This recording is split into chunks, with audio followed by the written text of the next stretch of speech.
বৃহস্পতিবার না? আজকের এই রাতটা যে জুমার রাত, জানেন আপনারা?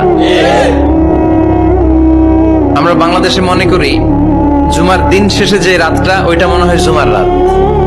আসলে ওইটা শনিবারের রাত।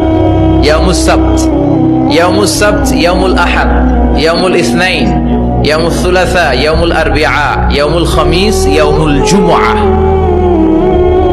এই হচ্ছে 7 দিনের আরবি নাম। তা আজকে হচ্ছে ইয়াউমুল খামিস। এর দিনে বিশ্বনবী রোজা রাখতেন। সোমবার, বৃহস্পতিবার সুযোগ হলে রোজা রাখবেন। যারা রোজা রাখবে তাদের জন্য ইন দ্য ডে অফ জাজমেন্টে আল্লাহ স্পেশাল একটা গেট বানাবে জান্নাতে ঢোকার জন্য। ওইটার নাম হচ্ছে রাইয়ান। মান দাখালাহু লাম ইয়াজমা আবাদা। একবার who can enter within this door he will never be thirsty again. একবার যে দরজা দিয়ে জান্নাতে ঢুকতে পারবে আজীবনের জন্য তার গলার তৃষ্ণা মিটে যাবে।